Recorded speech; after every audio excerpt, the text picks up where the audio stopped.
The Russian dictator Vladimir Putin has started mass purges and even the elimination of all undesirable officials. Starovoyt, the former governor of the Kursk region and the last head of Russia's Ministry of Transport, was found shot dead today. Later, it turned out that Putin had fired Starovoyt when he was already dead.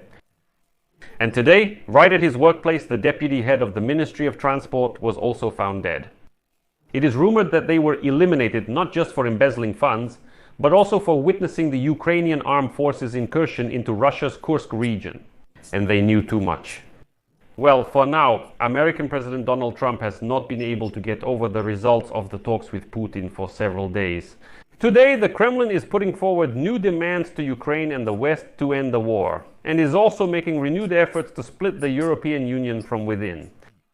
Russian Foreign Minister Lavrov said that for peace in Ukraine, full international legal recognition of the new territorial realities is now necessary. So basically, the Kremlin is now demanding that Russia's annexation of the 4 regions and Crimea be recognized at the international level, and that the West force Ukraine to leave its own territory. And in addition, Lavrov is demanding that the West return frozen assets, lift all sanctions, and even drop all lawsuits and legal actions against Russian terrorists led by Putin. Interestingly, Lavrov publicly called on Hungary today, quote, to fight together against the forced Ukrainization of Russians and Hungarians in Ukraine. That was the preamble. Now let's take a closer look at this whole topic, or rather the 2 subtopics of this episode. But before we start, I ask you to subscribe to this channel, give it a like, leave any comment you want, and be sure to subscribe to my Telegram channel, Pechi News. The link to it is in the description of this video. There we post breaking news as it comes in. So, let's start with Moscow's new demands. Russian Foreign Minister Sergei Lavrov listed Russia's conditions for ending the war against Ukraine. In an interview with a Hungarian publication, he stated that for peace there must be international legal recognition of the new territorial realities that emerged after the annexation of Crimea, as well as the Donetsk, Luhansk, Zaporizhia and Kherson regions. Next, is a quote from Lavrov. These people decided their future, freely expressing their will during the referendum. Our agenda includes the demilitarization and denazification of Ukraine, lifting sanctions from Russia, cancelling all lawsuits against Russia, and returning illegally seized assets based in the West.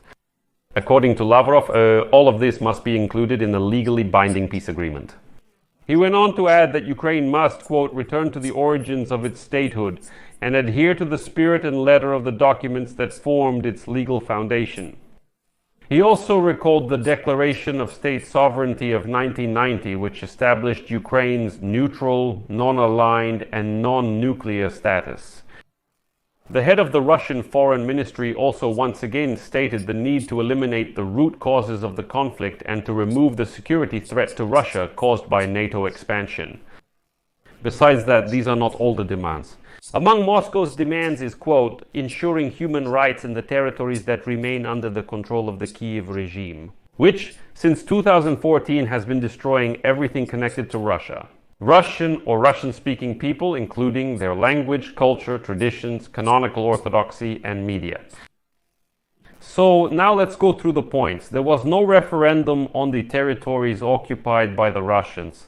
They were held at gunpoint during wartime and without a single international observer. Moreover, they were not conducted according to Ukrainian law. This is the territory of Ukraine, and Ukrainian laws apply there.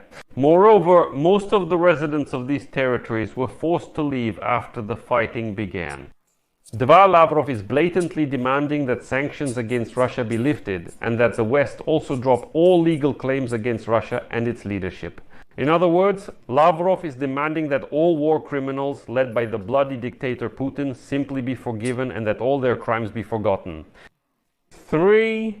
The provision on neutral, non-aligned and non-nuclear status in Ukraine's constitution was revised precisely after Russia's invasion of Ukraine in 2014. It was exactly after 2014.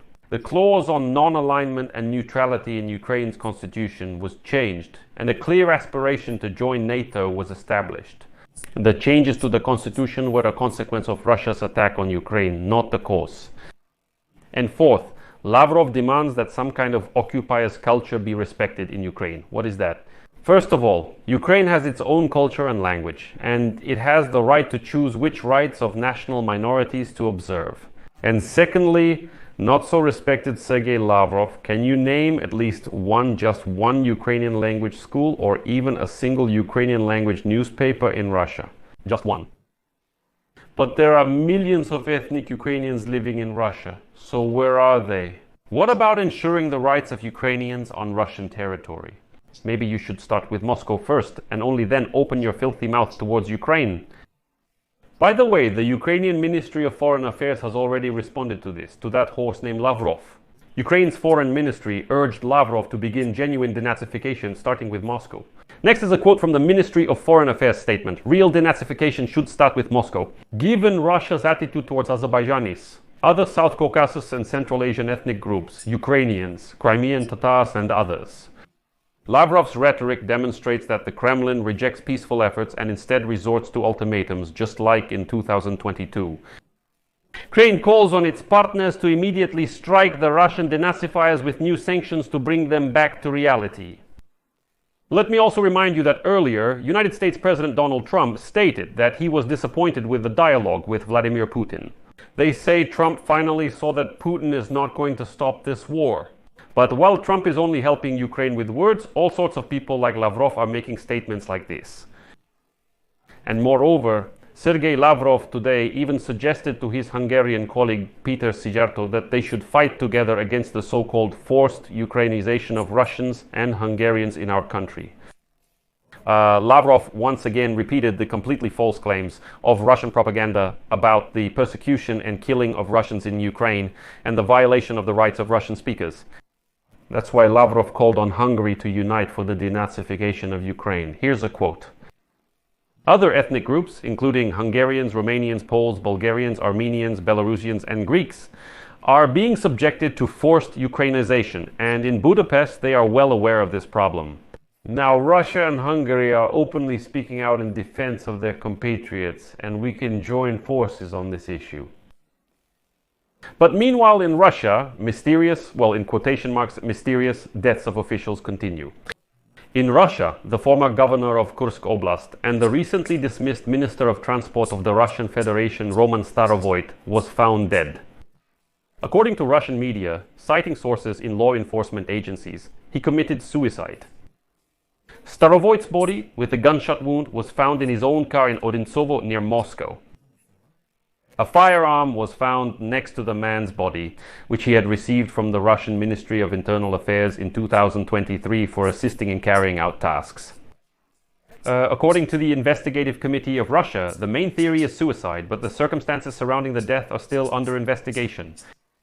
And here's an interesting point for you. Only this morning, Russian media reported that President Vladimir Putin dismissed Roman Starovoyt from the position of Minister of Transport.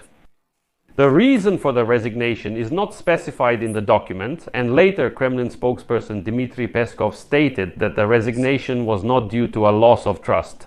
However, it later turned out that Starovoyt had allegedly shot himself during the night, and Putin was dismissing an already deceased Minister of Transport.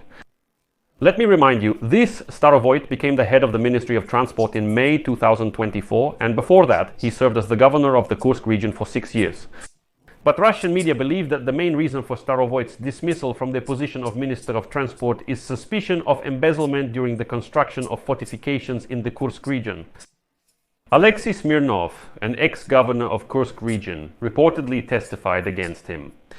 In April, Smirnov faced charges of embezzlement related to building fortifications, since Starovoyt was in charge of the region before the Ukrainian armed forces began their offensive on the Kursk region. And it's telling that just the day before, the vice president of Transneft, Andrei Badalov, suddenly fell out of his apartment window and died. But that's not all. In the very same Ministry of Transport of the Russian Federation, which was headed by Voyt. Today, during the day, the deputy head of the Land Fund Department, Andrei Kornaichuk, died at his workplace. It is reported that 42-year-old Kornaichuk suddenly stood up during a meeting and just collapsed dead. Just in one day, well, suddenly like that, by coincidence, first the Minister of Transport dies, then the deputy head. Well, it wouldn't be surprising if it turns out that someone else from the Ministry of Transport also died today. Well, that's what happens in Russia when the dictator doesn't like someone. But here we can only wish them success in these readings. I'll leave it at that. Friends, share your opinions and conclusions in the comments below this episode. Subscribe to the channel, hit the bell, and don't forget to give a like.